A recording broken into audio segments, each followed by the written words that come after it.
Hello, it's Dr. Rhonda Johnson, and today is Tuesday, February 9th, 2021. Well, how good is your pandemic vocabulary? Well, take a listen and see how many of these words you really know. Let's start off with the easy one, coronavirus. Coronavirus is a family of viruses, 7 of which are known to infect people. Under a microscope, they have this crown-like appearance with spikes, like the word coronas.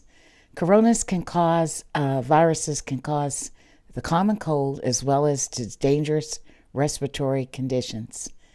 One of the most famous coronaviruses is, you guessed it, Sars Cov2.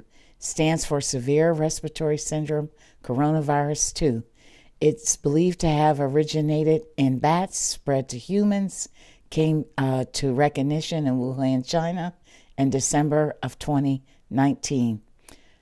The SARS-CoV-2 virus is the cause of COVID-19, which is that disease, the symptoms of which include loss of taste, smell, cough, fever, shortness of breath.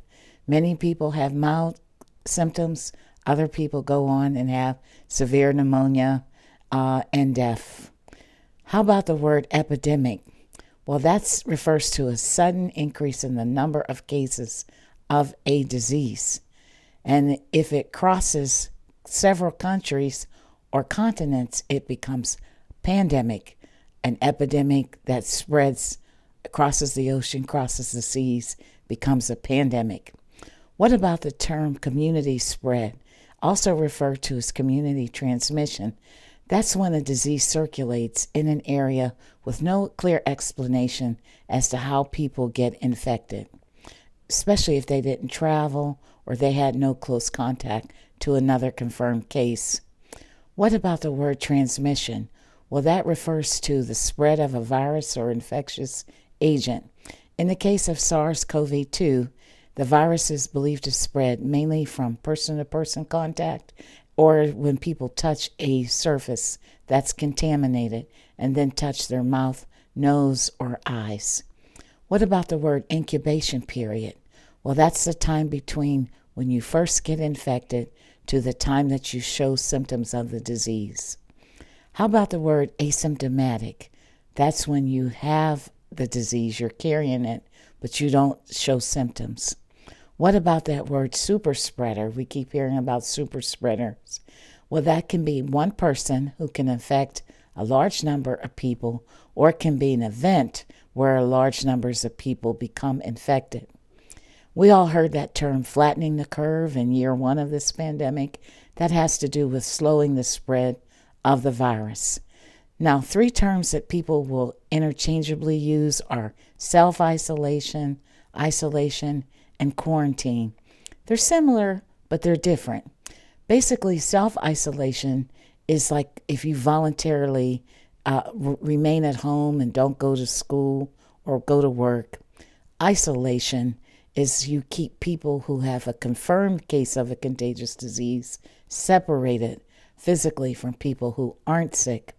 Whereas quarantine is when you restrict the movement and separate people who were exposed to a contagious disease to see if they become sick.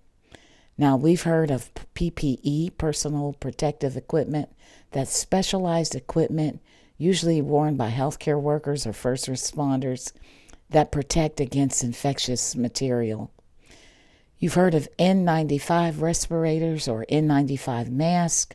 They look like a surgical mask, but they're actually a respirator that filters out at least 95% of particles in the air. Well, that was kind of year 1 vocabulary of this pandemic. Let's move into year 2, 2021 essential vocabulary. Well, we know one word is a vaccine. What is a vaccine? The vaccine is an agent that triggers an immune response to help build immunity to a disease. How about that word variant? Well, variant refers in this case to a known virus like the SARS-CoV-2 that has developed a specific group of mutations that causes the variant to behave differently than that of the strain it originated from. So we've heard about the South African, the UK, the Brazil, the Denmark variants. that may be a little bit more transmissible, a little bit more resistant to vaccines and antibodies. Now, what about some genetic phrases like DNA, deoxyribonucleic acid? It's that double-stranded molecule that stores the genetic instructions your body needs to make proteins. It's in the nucleus of the cell. How about messenger RNA? We've heard that term because of the vaccines. Well, what does it stand for? Messenger ribonucleic acid, or mRNA for short. Messenger RNA plays a vital role in the process of making proteins. Messenger RNA is a single-stranded molecule that takes the genetic information from DNA from the cell's nucleus into the cell's cytoplasm, where the work gets done, and is involved in building and making proteins. It's like a set of instructions that code for the creation of a protein. Now, another word you're going to hear a lot about are viral vectors. Again, they are tools commonly used by molecular biologists to deliver genetic material into cells. For the COVID-19 viral vector vaccines, like the Johnson & Johnson vaccine, it involves the use of a harmless virus, like the adenovirus, as a vector that enters our cell and then uses the cell's machinery to produce a harmless piece of the spike protein that causes the COVID-19 infection. Lastly, the word emergency use authorization. That is a mechanism to facilitate the availability of medical treatments and countermeasures, including vaccines and drugs, during a public health emergency such as we have now with the current COVID-19 pandemic.